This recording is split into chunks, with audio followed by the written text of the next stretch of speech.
Hello, my future doctors. This side your Biowali ma'am, Amisha Saraswat, and I welcome you all on our YouTube channel MathJEX. तो बच्चों जैसे कल की class में हमने biotechnology principles and processes वाला part cover up किया था, पूरी एनसीईआरटी को एकदम से अच्छे से निचोड़ दिया था। तो आज हम करने जा रहे हैं second chapter which is biotechnology and its application. उसके बाद कल के वीडियो में हम दोनों चैप्टर से रिलेटेड अब तक नीट में पूछे जाने वाले सारे PYQs को कवर अप करेंगे।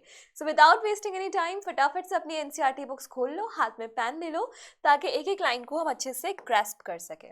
तो बच्चों सबसे पहले जब हम एनसीईआरटी में बायोटेक्नोलॉजी का पेज खोलते हैं तो सबसे पहले ये वाला इंट्रोडक्टरी पैराग्राफ आता है। क्या बोला गया है यहाँ पे बेसिकली बायोटेक्नोलॉजी के एप्लीकेशंस बताए हैं कि कैसे डिफरेंट सेगमेंट्स में biotechnology is used. So here it is saying that in the previous chapter इसमें वहाँ पे क्या डील कर रहा था कि industrial scale production of biopharmaceuticals biologicals using genetically modified microbes fungus plants and animals. तो बायोटेक्नोलॉजी की एप्लीकेशन के लिए हम fungus plants bacteria animals in सब का यूज़ कर सकते हैं for the large scale production of anything which is useful for mankind. इसके अलावा the application of biotechnology includes क्या क्या आते हैं? Therapeutics, diagnostics, genetically modified crops, processed foods, bioremediations, waste treatment, energy production. ये सारे के सारे कुछ एप्लीकेशन है बायोटेक्नोलॉजी की which can be asked to you in form of odd one out, तो ऐसे पूछा जा सकता है। इसके बाद ये सब छोड़ दे, काम का इतना है नहीं, यहाँ से बात करते हैं कि बायोटेक्नोलॉजी का एग्रीकल्चर में इतना क्या खास रोल है। सो बेसिकली अगर हमें अपने फूड की प्रोडक्शन को इंक्रीज करना है तो हमारे पास तीन मैथड्स हैं उसको इंक्रीज करने के लिए। सबसे पहला method is agrochemical based agriculture. Agrochemical based में हम यहाँ पे केमिकल्स का यूज़ करते हैं जो हमारे जो प्रोडक्शन है उसको इम्प्रूव करता है, ठीक है। उसके बाद नेक्स्ट मेथड क्या है, ये तो ऊपर चला गया, wait, organic agriculture. Organic agriculture मतलब यहाँ पे हम किसी भी तरीके के केमिकल्स का यूज़ नहीं करेंगे जो हमारे इकोसिस्टम को हार्म पहुँचाए। और third is genetically engineered crops based agriculture, जैसे कि तुमने पढ़ा था बीटी कॉटन्स, बीटी सारी बीटी के क्रॉप्स या और कुछ मॉडिफाइड क्रॉप्स जैसे कि फ्लावर सेवर टोमेटो, गोल्डन जो वो राइस होता है वो वाली चीज़, ये सारी चीज़ें हम कर सकते हैं। नेक्स्ट अगर हम बात करें स्पेसिफिकली ग्रीन रिवॉल्यूशन की, so the green revolution succeeded in tripling the food supply but yet it was not enough to feed the growing human population, जो कि आज भी एप्लीकेबल है। चाहे हम ग्रीन रिवॉल्यूशन से कितना भी आगे बढ़ चुके हो लेकिन स्टिल अभी भी पॉपुलेशन उससे हमारी पूरा तरीके से कंजम्पशन के मामले में बची हुई है। Sorry. Increased yields have partly been due to the use of improved crop varieties, but mainly due to the use of better management practices and use of agrochemicals. तो अभी हमारा जो increment हो रहा है in terms of the food production, that is because of the use of certain agrochemicals, chemicals जिसको बोलते हैं pesticides and your fertilizers. इसके अलावा however, for farmers in the developing world, agrochemicals are often too expensive and further increases in yield with existing varieties are not possible using conventional breeding. ये basically एक ऐसा process है जो तुम्हारा SST से ज़्यादा related है, it is not important for the NEET perspective also.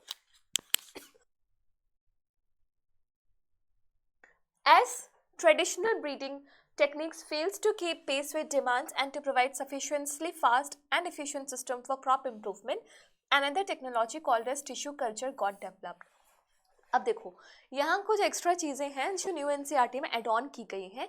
These topics have been taken from the structural organisation in plants strategies for enhancement in food production, जहाँ पे हम ये सारे टिश्यू कल्चर सोमैटिक हाइब्रिडाइजेशन ये सारी चीज़ें पढ़ते थे, तो वो सारी चीज़ें बायोटेक्नोलॉजी से रिलेटेड है, that's why they have been added here, तो हमें पढ़ना तो पड़ेगा।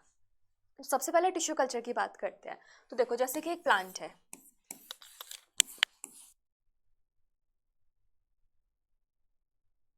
प्लांट का हम कोई भी पार्ट जैसे मान लो लीफ है, लीफ यूज कर सकते हैं for tissue culture and this part now will be known as egg plant because for plants now it has become the eggs.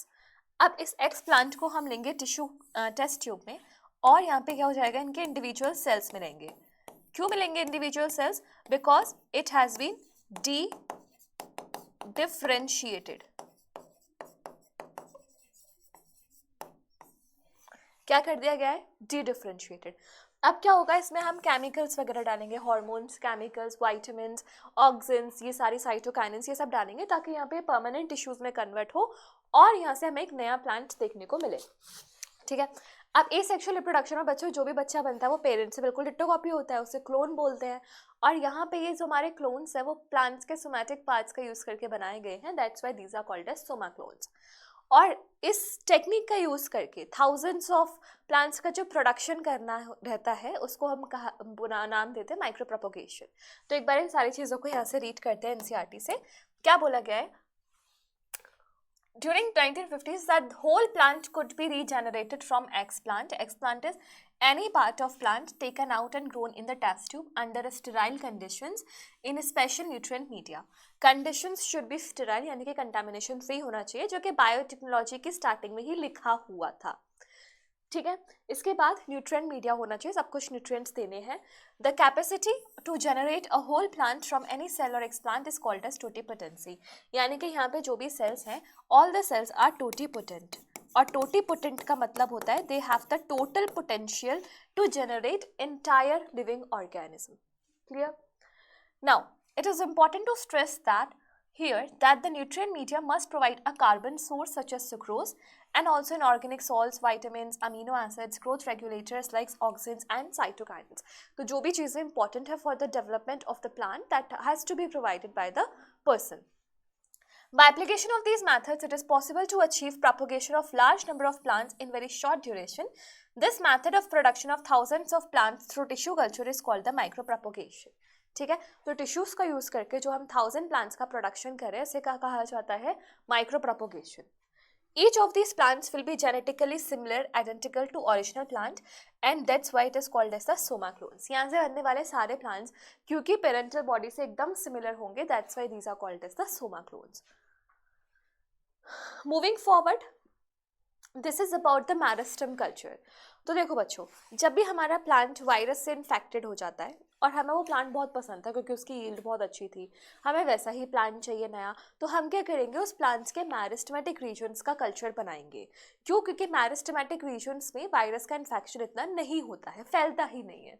तो यहाँ पे वही लाइन लिखी है कि even if a plant is infected with a virus, the meristem में भी कौन से, apical and axillary is free of virus, hence one can remove the meristem and grow it in vitro to obtain virus free plant.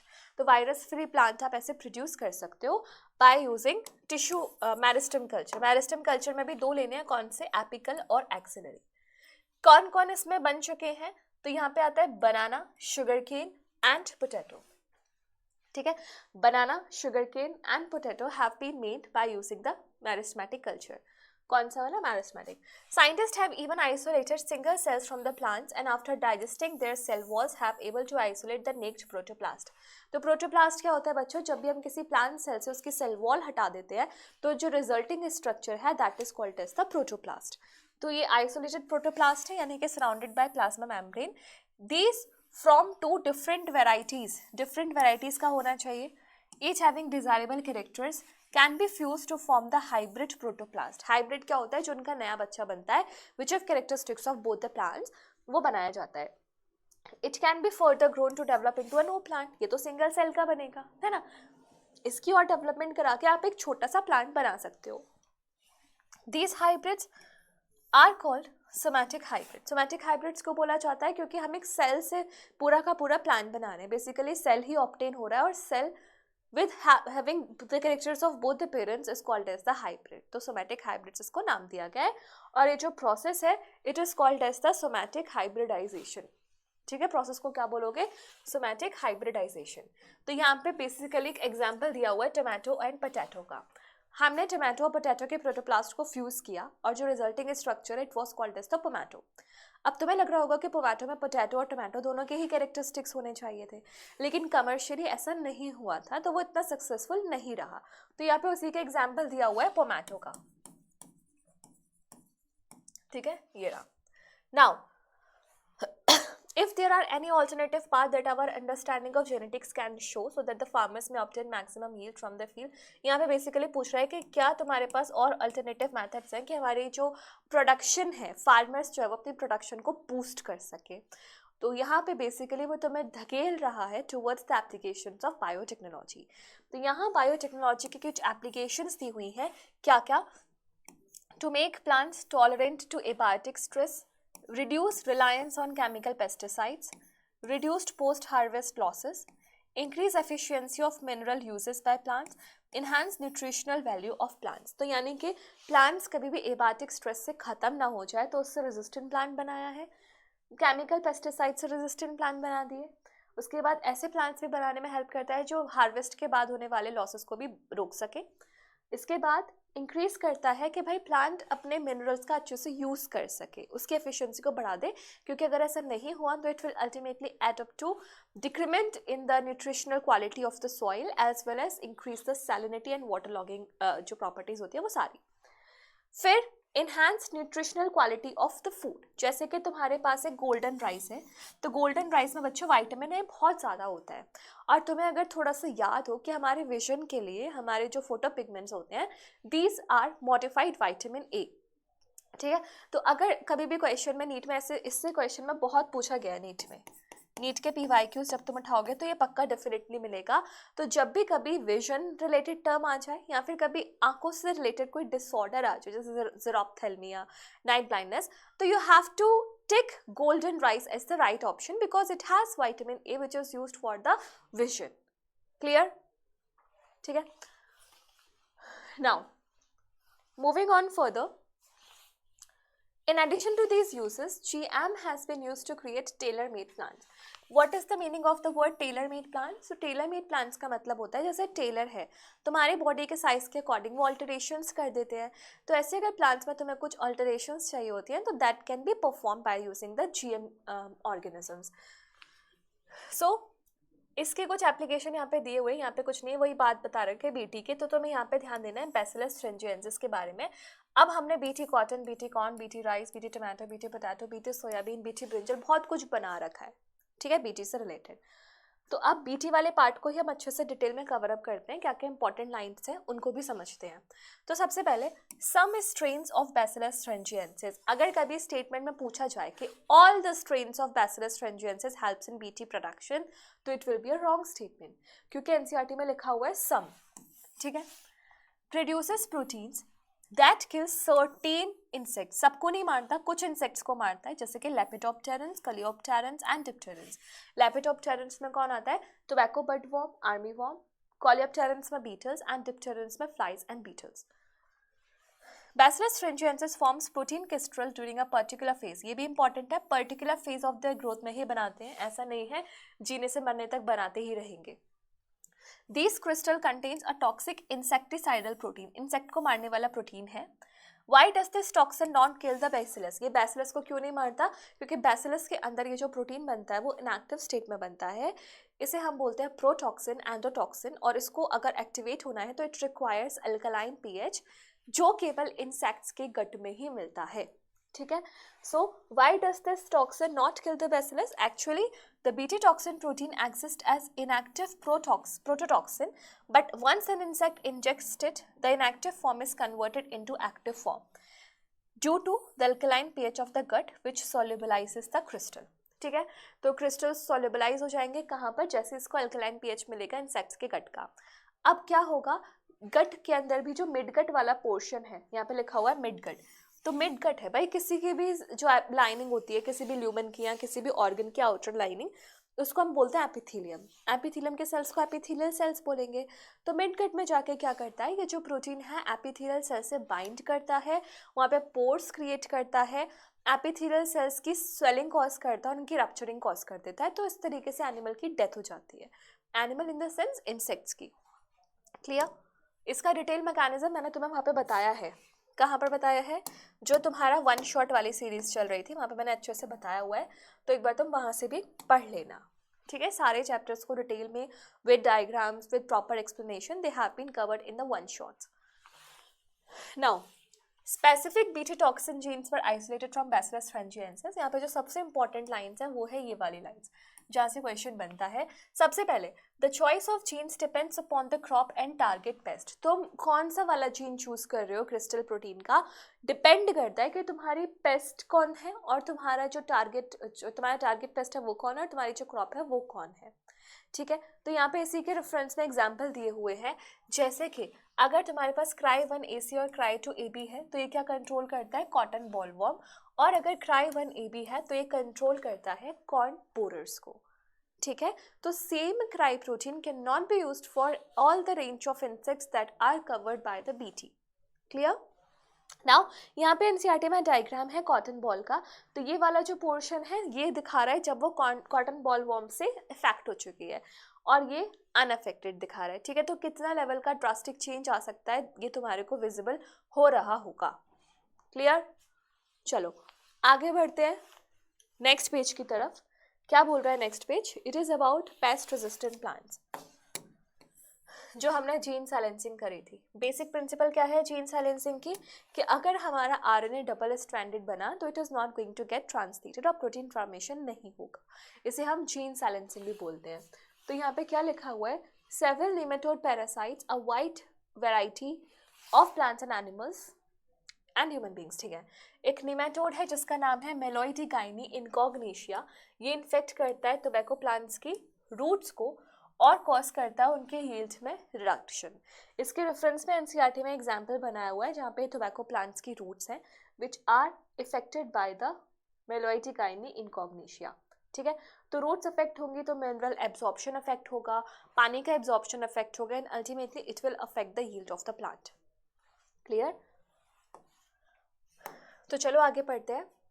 A novel strategy was adopted to prevent this infestations, which was based on the process of RNA interference, which is also called as RNAi. ठीक है, इसी का दूसरा नाम ये भी है, gene silencing, इसे जीन साइलेंसिंग भी बोलते हैं। Now important line, gene silencing takes place in all eukaryotic organism as a method of cellular defense। अगर मैं सेल्स के लेवल पे सेलुलर डिफेंस की बात करूँ तो सब यूकैरियोट्स में क्या होता है, जीन साइलेंसिंग। बॉडी के लेवल पे तो इम्यून सिस्टम है, लेकिन अगर सेल के लेवल पे बात करनी है तो सब कैसे करते हैं, by gene silencing. Now this method involves silencing of specific mRNA due to complementary double-stranded RNA molecule that binds to and prevents translation of mRNA।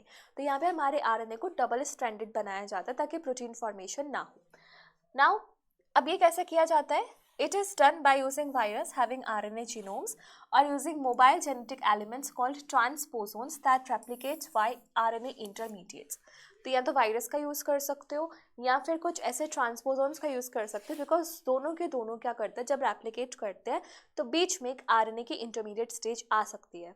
तो यहाँ पे क्या होता है, हम अपना जो टारगेट जीन है उनको इनमें अगर इनकॉर्पोरेट कर दे तो जब ये रेप्लिकेट करेंगे तो आरएनए भी रेप्लिकेट करेगा, तो वहाँ से तुम एक एंटीसेंस स्ट्रैंड ले सकते हो।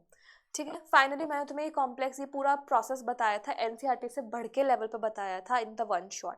तो I would first of all suggest you कि एनसीईआरटी लाइनर से पहले तुम एक बार वन शॉट देखो, फिर एनसीईआरटी पढ़ो, फिर एमसीक्यूज पढ़ो, तो कुछ भी तुम्हें रोक नहीं सकता 360 मार्क्स लाने से, है ना। तो सीरीज को फॉलो करो।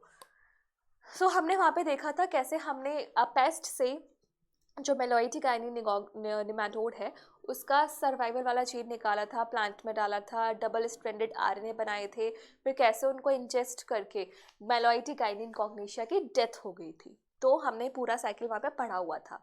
यहाँ पे एनसीईआरटी लाइनर है, तो एनसीईआरटी के लिए जो इंपॉर्टेंट लाइन्स है वो ये है कि जो एंटीसेंस आरएनए है उसका सोर्स क्या है, उसका सोर्स है या तो वायरस का आरएनए जीनोम या फिर ट्रांसपोसोन्स। नाउ वेक्टर कौन सा यूज किया गया था, Agrobacterium tumefaciens, because in the previous chapter we have already studied that for the plants the disarm vector that is used is Agrobacterium, and for the animals it is the retrovirus. So we have already covered this in the previous chapter. So Agrobacterium vectors, nematode specific genes were introduced into the host plant. The introduction of DNA was such that it produced both sense and antisense RNA। तो जो हमने अपने pathogen से अपने मेलोइडिगाइनी इनकॉग्निशिया से जो अपने DNA डाला था वो इस तरीके से डाला था कि वहाँ से सेंस और एंटीसेंस दोनों ही RNA बन जाएं। These Two RNAs being complementary to each other formed a double-stranded RNA that initiated RNA-I, यानी कि gene silencing initiate हुई, and thus silenced specific mRNA of the nematode. The consequence was that the parasite could not survive in a transgenic host expressing. वही था, यहाँ पे हमारा host क्या था, वो प्लांट, टोबैको का प्लांट, जिसके अंदर हमने मेलोइडी गाइनी का जीन उठा के डाल दिया था. तो ये पूरा जीन साइलेंसिंग हमने पढ़ लिया. एनसीईआरटी पर्सपेक्टिव से यहाँ पे जो इंपॉर्टेंट चीज़ है वो है कौन सा वेक्टर यूज़ किया गया था, निमेटोड का नाम क्या था, और तुमने जो आरएनए स्ट्रैंड लिया है वो हमने किससे लिया था. तो this is important for the NCERT perspective. चलो आगे बढ़ते हैं नेक्स्ट पेज पे. और नेक्स्ट पेज पे क्या गिवन है, biotechnology application in medicines. Medicines में इसका क्या यूज़ है, हमने उसमें तो पढ़ ही लिया एग्रीकल्चर में. अब थोड़ा सा मेडिसिन वाले पर्सपेक्टिव से समझते हैं. So, RDNA technological processes have made immense impact in the area of healthcare by enabling mass production of safe and more effective therapeutic drugs. ये सब फालतू की बात है, यहाँ पे ध्यान दो. At present, about 30 recombinant therapeutics have been approved for human use the world over. In India, 12 of them are presently in the market. यानी कि पूरे वर्ल्ड के लेवल पे 30 recombinant therapeutics have been made, लेकिन उसमें से 12 ऐसी हैं जो इंडिया में करेंटली मार्केट में अवेलेबल है for the perspective of purchasing and selling. ठीक है. Next, genetically engineered insulin.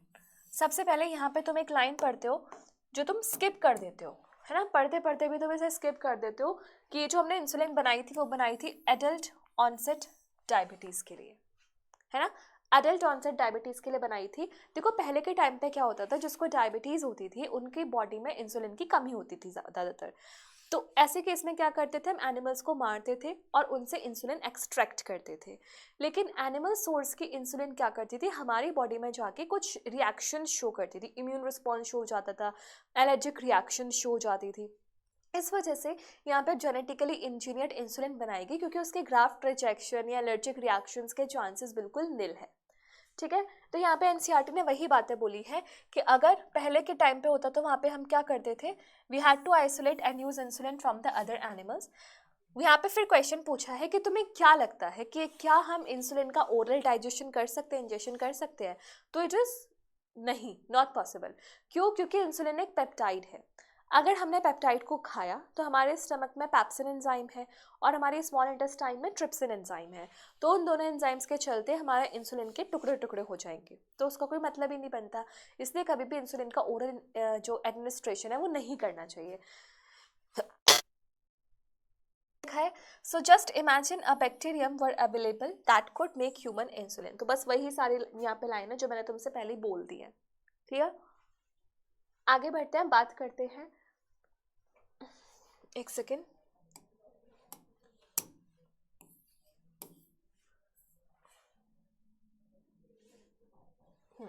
यहाँ पे देखो, insulin used for diabetes were extracted from the pancreas of slaughtered cattles and pigs. Cattles and pigs के pancreas से निकाला जाता था.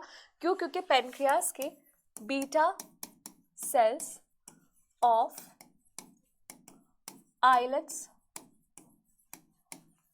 ऑफ लैंगरहैंस से इंसुलिन निकलता है.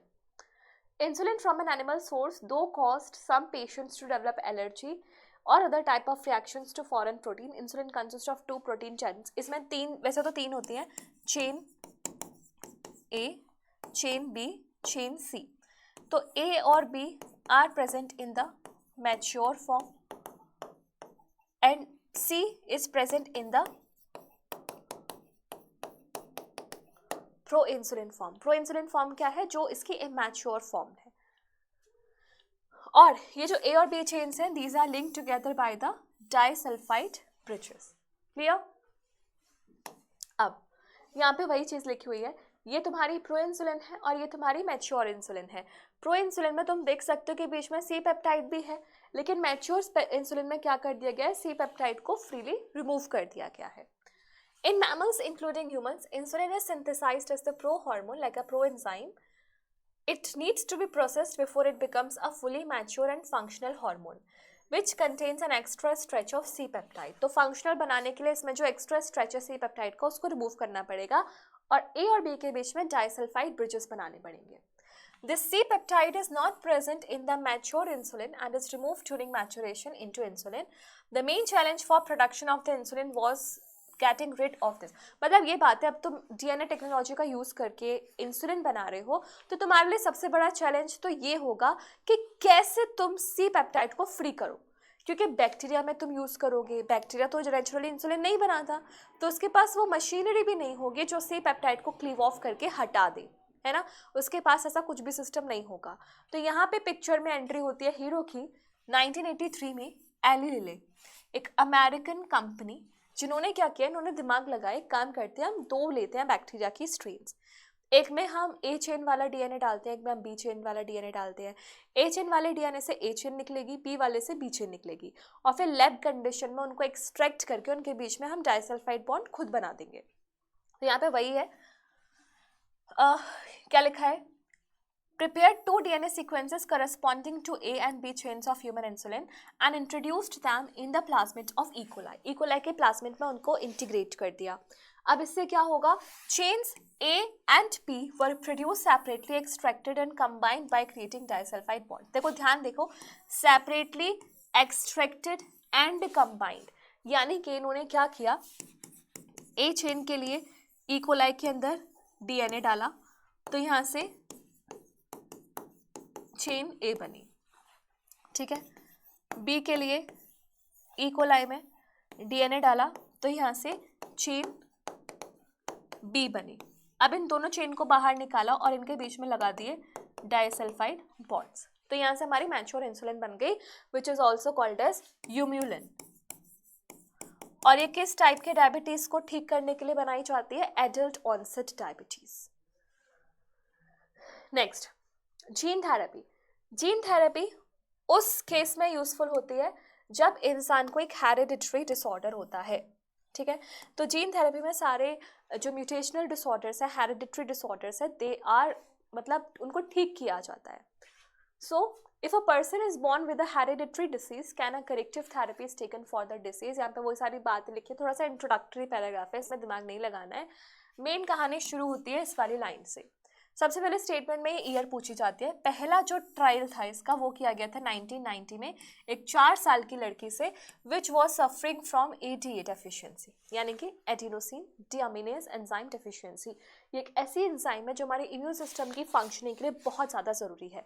तो अगर किसी में इसकी डेफिशिएंसी होगी सो ऑब्वियसली उसका इम्यून सिस्टम क्या हो जाएगा, collapse. So the disorder is caused by the deletion of genes for adenosine deaminase enzyme. If some children ADA deficiency can be cured. क्या क्या क्योर्स हैं इसके, एक बार क्योर्स पे ध्यान दो। बोन मैरो ट्रांसप्लांट, एक सेकेंड, क्योर क्या क्या है, बोन मैरो ट्रांसप्लांटेशन। दूसरा क्या है, enzyme replacement therapy. Bone marrow transplant में क्या है, नई बोन मैरो डाल दो। एंजाइम रिप्लेसमेंट थेरेपी में क्या है, जिस एंजाइम की कमी है वो एंजाइम्स का पीरियोडिक इन्फ्यूजन्स कर दो। या फिर तीसरा जो क्योर है वो है तुम्हारा जीन थेरेपी, जो यहाँ पे लिखा हुआ है ये रहा, जीन थेरेपी, ठीक है। जीन थेरेपी के साथ दिक्कत क्या है, अगर तुमने इसको एम्ब्रियोनिक स्टेज में कर दिया तो it is a permanent cure, but अगर तुमने बाद के स्टेजेस में किया है तो it can not be the permanent cure, so this has to be kept in the mind. अगर मान लो हम जीन थेरेपी कर रहे हैं तो यहाँ पे क्या होगा, एक फंक्शनल ADA cDNA, cDNA के फुल फॉर्म क्या है, कॉम्प्लीमेंट्री डीएनए। कॉम्प्लीमेंट्री डीएनए क्यों यूज़ किया है, क्योंकि रेट्रोवायरस में जो जेनेटिक मटेरियल है वो RNA होगा, तो RNA का रिवर्स ट्रांसक्रिप्शन करके तुम DNA बना रहे हो तो वो कॉम्प्लीमेंट्री डीएनए माना जाता है। तो ये जो cDNA है वो हमने पेशेंट के लिम्फोसाइट्स में डाला, और ये जो लिम्फोसाइट्स हैं वो कुछ टाइम के बाद वापस से पेशेंट की बॉडी में डाल दिए जाएंगे, ठीक है। अब डालने के बाद क्या होगा, इसका ये जो अब WBCs है ये मरते तो है नहीं है, इमॉर्टल तो है नहीं, तो क्या होगा, इनका नंबर डिक्रीज भी हो सकता है। तो आगे जाके हम क्या करेंगे, पेशेंट की बॉडी में कुछ टाइम इंटरवल के बाद ये लिम्फोसाइट्स वापस से एंटर कराएंगे। सो यहाँ पे एक वर्ड लिया हुआ है पीरियोडिक इन्फ्यूजन। पीरियोडिक इन्फ्यूजन्स कराना है क्यों, क्योंकि यहाँ पे हमारे को पता है कि जो पेशेंट की बॉडी के लिम्फोसाइट्स है they will die after certain period of time. Clear? So now यही वाली बात लिखी हुई है, और फिर लास्ट में लिखा हुआ है कि अगर तुमने जीन थेरेपी एम्ब्रियोनिक स्टेज में करा दी तो इट इज़ बेसिकली मज़े वाली बात, परमानेंट क्योर। बाद में अगर कराओगे तो उसकी जो क्योरेशन रेट है वो डिक्रीज करेगा। Clear? Now molecular diagnosis. Molecular diagnosis एक कन्वेंशनल डायग्नोसिस से कैसे डिफरेंस है? जैसे मान लो कल को किसी को कोई बीमारी होती है तो हम क्या करते हैं, ब्लड टेस्ट, सीरम टेस्ट जिसे बोलते हैं, या फिर यूरिन एनालिसिस कराते हैं। ये चीज़ें हम तब कराते हैं जब वो इन्फेक्शन ऑलरेडी हमारी बॉडी में बहुत ज़्यादा फैल चुका होता है। लेकिन अगर हम चाहते हैं कि माइन्यूट लेवल का इन्फेक्शन भी ना हुआ हो, बहुत छोटा सा इन्फेक्शन, मतलब बस पैथोजन आया ही है, और तभी हम डिटेक्ट कर ले कि क्या हुआ है बॉडी के साथ गड़बड़, तो उस चीज़ के लिए हमें चाहिए होता है मॉलिक्यूलर डायग्नोसिस। जैसे कोविड के टाइम पे जो हमारा RT-PCR कराया जा रहा था, that is a part of molecular diagnosis. ठीक है, तो molecular diagnosis is basically more advantageous over conventional ones, because pathogen की एंट्री के साथ ही it is going to detect the pathogen that yes something is wrong with the body. ठीक है, तो इसलिए थोड़ा सा एडवांटेजियस हो जाता है for the early detection purposes. आगे बढ़ के बात करें तो यहाँ पर क्या क्या आते हैं मॉलिक्यूलर डायग्नोसिस में, तो RDNA technology, polymerase chain reaction PCR and enzyme linked immunosorbent essay ELISA। तो PCR वाला पोर्शन हमने पिछले वाले चैप्टर में पढ़ा हुआ है। ELISA वाला पोर्शन मैंने तुम्हें 2 चैप्टर्स में कवर अप कराया है, एक तो इस चैप्टर के 1 शॉट में और एक ह्यूमन हेल्थ एंड डिसीज के 1 शॉट में, तो you have to study that from there. ठीक है, ध्यान से। Now presence of pathogens is normally suspected only when the pathogen has produced a disease symptom, जो कि मैंने अभी तुम्हें बताया था। तो अगर तुम्हें बहुत पहले ही उसका डिटेक्शन करना है, so you have to switch over the molecular diagnostic methods। तो यहाँ पे एक तरीके से PCR का वर्किंग मैकेनिज्म बताया हुआ है। मान लो तुम्हारी बॉडी में एक DNA है, ठीक है, ये नॉर्मल DNA है, लेकिन मान लो अब इसमें आ गई म्यूटेशंस, ये अपने आप ही चलता है, अब इसमें आ गई म्यूटेशंस, और इसका ये वाला पार्ट तो कॉम्प्लीमेंट्री है, लेकिन यहाँ पे कुछ गड़बड़ी आ गई। अब तुमने क्या किया, इसका एक प्रोब तैयार किया हुआ है। प्रोब क्या होता है मैंने तुम्हें पहले ही बताया था, कॉम्प्लीमेंट्री सिंगल स्ट्रैंडेड DNA। अब ये DNA जब तुम इसको सिंगल स्ट्रैंडेड करके इससे बाइंड कराओगे, जैसे कि नीचे वाले पोर्शन से मैं बाइंडिंग कराना चाहूँ इसकी, तो ये यहाँ से बाइंड कर जाएगा, यहाँ से बाइंड कर जाएगा, लेकिन यहाँ से कोई बाइंडिंग नहीं होगी। तो अगर जब बाइंडिंग नहीं होगी तो ऑटो रेडियोग्राफी के टाइम पे इसकी कोई भी रेडियो एक्टिविटी शो नहीं होगी, और हमें पता चल जाएगा कि कुछ तो गड़बड़ है, कोई ना कोई म्यूटेशन तो यहाँ पे है। So this is how PCR helps to detect the mutations. तो यही वो लाइंस में लिखा हुआ है, एक बार पढ़ लेना। बाकी ELISA is based on the principle of antigen antibody interaction, very important line. Antigen antibody का इंटरेक्शन होता है, तुम्हें याद हो तो मैंने HIV के केस में बताया था ELISA कैसे यूज होता है। Infection by pathogen can be detected by the presence of antigens or by detecting the antibodies synthesized। या तो तुम एंटीजेंस की फॉर्म में ग्लाइकोप्रोटीन्स, उसका कोई कार्बोहाइड्रेट पहचान लो, या फिर एंटीबॉडी की उसमें तुम एंटीबॉडीज पहचान सकते हो कि इसकी बॉडी में एंटीबॉडीज बन गई, यानी कि इन्फेक्शन है। ठीक है, आगे बढ़ते हैं, बात करते हैं ट्रांसजेनिक एनिमल्स की। तो मैंने तुम्हें स्टार्टिंग में बोला था कि 2 टर्म्स आते हैं, genetically modified organisms and the transgenic animals. Genetically modified organisms ऐसे ऑर्गेनिजम्स होते हैं जिनके हमने जीन्स को मैनिपुलेट किया है, जैसे कि उनका ओवर एक्सप्रेशन करा दो या फिर ओवर साइलेंसिंग करा दो। ट्रांसजेनिक एनिमल्स थोड़ा सा डिफरेंट हो जाते हैं, क्योंकि यहाँ पे ट्रांसजेनिक का मतलब आया ट्रांसजीन से। हम किसी और ऑर्गेनिज्म के जीन्स को ऐसा मैनिपुलेट करते हैं अपनी बॉडी को कि हम उसको होल्ड करें, एक्सप्रेस करें थ्रू आउट द लाइफ। ठीक है, तो ट्रांसजेनिक एनिमल्स में एक्सप्रेशन होता है। So animals that have their DNA manipulated to possess and express extra gene are known as transgenic animals. ये जो एक्स्ट्रा जीन है इसी को हम नाम दे देते हैं ट्रांसजीन। तो ट्रांसजेनिक एनिमल्स के एग्जाम्पल्स क्या है, तो ट्रांसजेनिक एनिमल्स में हमारे पास रैट आते हैं, रैबिट्स है, पिग्स है, शीप है, काउ है, फिश है, और 95% जो ट्रांसजेनिक एनिमल्स है वो क्या है, माइस। इस स्टेटमेंट पे नीट में क्वेश्चन आया हुआ है, तो it is an important statement. Now क्या रीजंस हैं ट्रांसजेनिक एनिमल्स को यूज करने के, तो सबसे पहले नॉर्मल फिजियोलॉजी एंड डेवलपमेंट। मान लो कल को मुझे चेक करना है कि हमारी बॉडी में जो ग्रोथ हार्मोन बन रहा है वो काम कैसे करता है। अब मैं क्या करूँगी, ग्रोथ हार्मोन को रेडियो लेबल कर दूंगी और उसको ट्रेस करूंगी कि कैसे कहाँ कहाँ जा रहा है और कैसे कैसे काम कर रहा है। क्या तुम्हें लग रहा है इस चीज़ का एस्टिमेशन, इस चीज़ का एनालिसिस एक ह्यूमन बॉडी पे पॉसिबल हो पाएगा? नहीं हो पाएगा, क्योंकि ह्यूमन बॉडी के लिए हम बहुत ज़्यादा कंसर्न हैं, हम मन उठा के कुछ भी नहीं कर सकते. But we can do anything with the animals also, because they have nothing to speak out, nothing to express they for the pain. So यहाँ पे हम क्या करेंगे, उन उस चीज़ के डेवलपमेंट को, प्रोग्रेशन को, अब जैसे कैंसर कैसे फैलता है, कैंसर कहाँ से स्टार्ट होकर कैसे कैसे आगे प्रोग्रेस करता है, वो हम इंसान पे नहीं चेक करेंगे, वो हम किस पे चेक करेंगे, ट्रांसजेनिक एनिमल्स पे. सो transgenic animals can be specifically designed to allow the study of how genes are regulated and how they affect the normal functions of the body and its development. जैसे कि example है, अगर तुम्हें पढ़ाई करनी है कि इंसुलिन लाइक ग्रोथ फैक्टर कैसे काम करता है, तो तुम क्या करोगे, ऐसे जीन्स को एक स्पीशीज के अंदर डालोगे और फिर उसके ऊपर देखोगे कि कैसे कैसे वो आगे काम करता है. दूसरा, स्टडी ऑफ अ डिसीज, कि कोई डिसीज कैसे प्रोग्रेस करती है ना. तो यहाँ पे क्या होता है, इनको ऐसा बनाया जाता है मॉडल्स को कि हम वहाँ पे अच्छे से इन्वेस्टिगेशन कर सकें. तो यहाँ पे एक इंपॉर्टेंट लाइन है, ये वाली important. Today transgenic models exist for many human diseases such as cancer, cystic fibrosis, rheumatoid arthritis and Alzheimer's disease. तो ये 4 डिसीज है जिनको पढ़ने के लिए हमने ट्रांसजेनिक मॉडल्स बना रखे हैं. क्या क्या है वो diseases, it needs to be marked up, क्योंकि यहाँ से क्वेश्चन आता है. क्या है, कैंसर है, सिस्टिक फाइब्रोसिस है, रूमेटॉइड आर्थराइटिस है एंड अल्जाइमर्स डिसीज है. Next, biological products. Medicines required to treat certain human diseases can contain biological products, but such products are often expensive to make. तो यहाँ पे कुछ बेसिकली डिसीजेस है जिनके हमने कुछ ट्रीटमेंट प्रोडक्ट्स बनाए हुए हैं जिनके नाम तुम्हें समझने हैं. सो ट्रांसजेनिक एनिमल्स यहाँ पे कहाँ था, ये रहा. जैसे कि अल्फा-1 एंटीट्रिप्सिन है, ये किसके ट्रीटमेंट के लिए, एम्फाइसिमा. दूसरा important line, similar attempt have been made for the treatment of phenylketonuria and cystic fibrosis. Question पूछा जाएगा कि किसके ट्रीटमेंट के लिए बना लिया और किसके ट्रीटमेंट की जुगाड़ में हम लगे हुए हैं.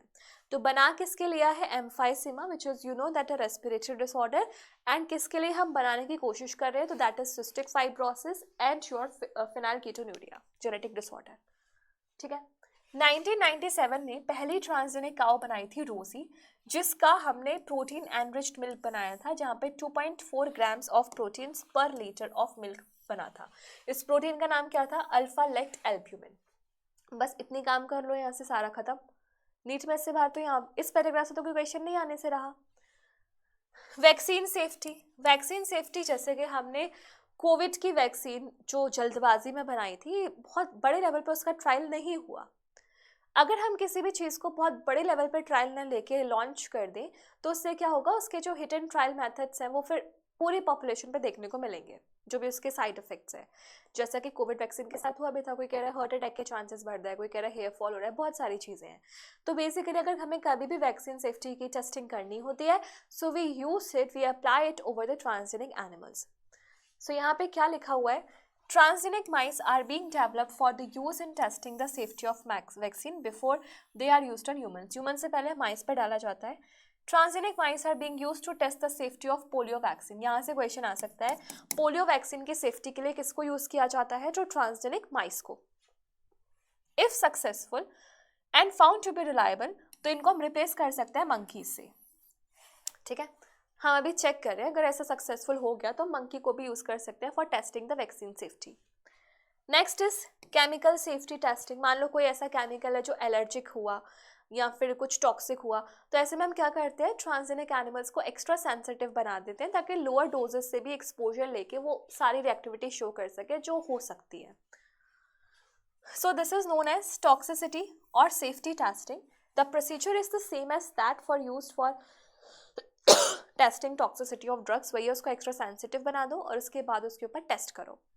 तो यहाँ से इतना ज़्यादा क्वेश्चन, स्ट्रेट फॉरवर्ड क्वेश्चन आएगा, मतलब बात ये है.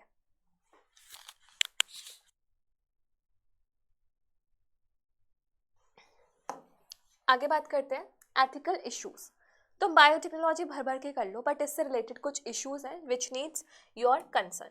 सबसे पहले, the manipulation of living organisms by human race can not go on further without regulation. भाई तुम इंसानों छोड़ के तुम किसी एनिमल के साथ भी कुछ कर रहे हो तो उसके लिए एक प्रॉपर रेगुलेशन होना चाहिए, क्योंकि तुम्हारे दिमाग का कुछ भरोसा नहीं, कल को तुम क्या ही कर दो.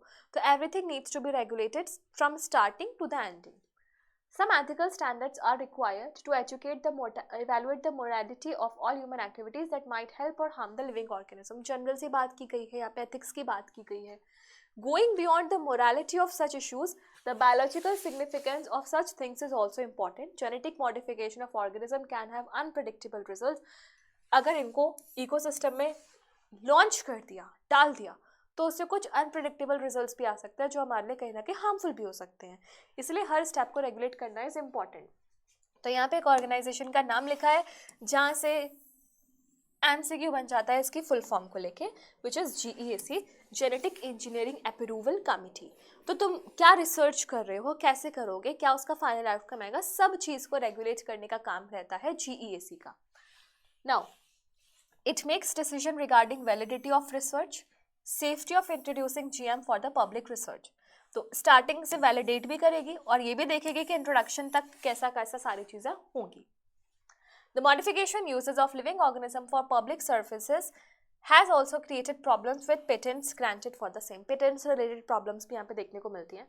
There is a growing public anger that certain companies are being granted patents for products and technologies that make use of the genetic materials, plants, other biological resources that have long been identified, developed and used by farmers and indigenous people. मतलब ऐसा होता है कि मान लो कल को तुमने कुछ काम किया और तुम्हारे फ्रेंड ने तुम्हारा सारा कुछ टीप के थोड़ा सा एक्स्ट्रा कुछ ऐड करके टीचर को दिखा दिया. तो ओरिजिनली तो काम तो तुम्हारा था, लेकिन उसके लिए वैल्यू किसको दी गई, तुम्हारे फ्रेंड को, उसकी इमेज बढ़ी. तो ऐसा ही होता है कि नॉर्मल फार्मर्स वगैरह है, उन्होंने उनकी कंट्री में पहले हो रखा है या उन लोगों ने पहले किया हुआ है, बट बाहर से कोई कंपनी आके अपना नाम छाप के चली जाती है, तो वो वाला एक कंसर्न भी होने को मिल रहा है.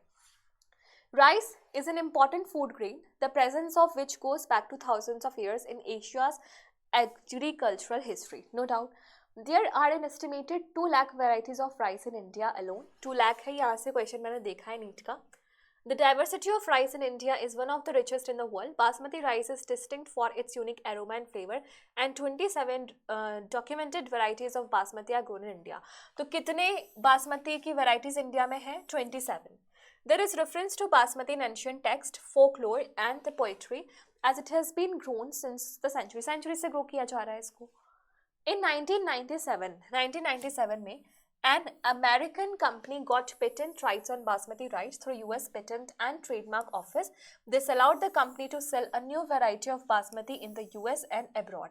This new variety of basmati had actually been derived from the Indian farmers variety. तुम देख रहे हो क्या किया था अंग्रेजों ने, हमने पहले बनाया था लेकिन उन्होंने उस पर पेटेंट ले लिया और खुद अपने नाम से उसको बेचने लग गए US में. Indian basmati was crossed with semi-dwarf varieties and claimed as an invention or the novelty. तो Indian varieties को किसी semi-dwarf variety के साथ क्रॉस कर दिया और बोल दिया कि हमने इन्वेंट किया है. Now, the patent extends to functional equivalents, implying that other people selling basmati rice could be restricted by the patent. तो यही यहाँ पे सिंपल सी लाइन बोली गई है, वही किसको क्रेडिट मिल रहा है किसको क्रेडिट नहीं मिल रहा वो. Next, biopiracy. ये भी एक इम्पॉर्टेंट टर्म है जहाँ से क्वेश्चन आता है. So biopiracy, I guess this is the last page. So biopiracy is the term used to refer to the use of bioresources by multinational companies and other organizations without proper authorization from the countries and people concerned without compensatory payment. तो तुमने किसी का, जैसे मान लो कल को क्या हुआ, तुमने मेरा पैन यूज़ कर लिया, पैन तो छोटी सी बात है, पैन यूज़ कर लिया, मुझे थैंक यू भी नहीं बोला और चले गए. तो यानी कि तुमने किसी के बायो रिसोर्सेज यूज़ कर लिए, बदले में ना तो उसको कोई कंपनसेशन दिया, ना थैंक यू दिया, ना कोई क्रेडिट दिया, ना कुछ दिया, तो इसे कहा जाता है biopiracy. Most of the industrialized nations are rich financially but poor in biodiversity and traditional knowledge. In contrast, the developing and the underdeveloped world is rich in biodiversity and traditional knowledge related to bioresources. Simple सी बात है, कुछ अमीर देशों के पास बायोरिसोर्सेज नहीं है, biodiversity नहीं है, और कुछ गरीब देशों के पास है.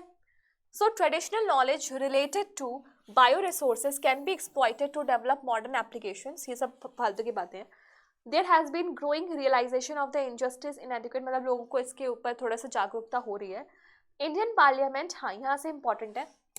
Indian Parliament has recently cleared the second amendment of Indian Patent Bill that takes such issues into considerations, including patent terms, emergency provisions, and research and development initiative.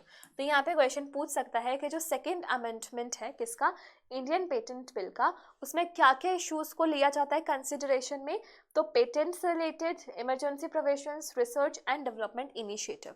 तो कुल मिला के एथिकल इश्यूज़ में ज़्यादा सारी चीज़ें कवर अप करने वाली नहीं है। GEAC के फुल फॉर्म इंपॉर्टेंट है, बायोपायरेसी टर्म इंपॉर्टेंट है, बासमती राइस का कितना अमाउंट है वो सब इंपॉर्टेंट है, और ये लास्ट की लाइन इंपॉर्टेंट है, और ट्रांसजेनिक एनिमल्स में सारे वो एग्जाम्पल्स इंपॉर्टेंट है। तो कुल मिला के वैसे तो ये चैप्टर बड़ा सा सिंपल सा छुटकू सा है, लेकिन कुछ मार्क्स फैचिंग क्वेश्चंस तो इसमें से ज़रूर आते हैं। सो मैं हर चैप्टर के लिए तो मैं यही सजेस्ट करूँगी, first of all go through the one shot videos, then through the NCERT learner series, study और NCERT as well, and then with the PYQ series. So this was for all for this chapter. We'll meet you soon with more upcoming videos on the NCERT liner series as well as MCQ series. Till then, bye bye, take care, all the best.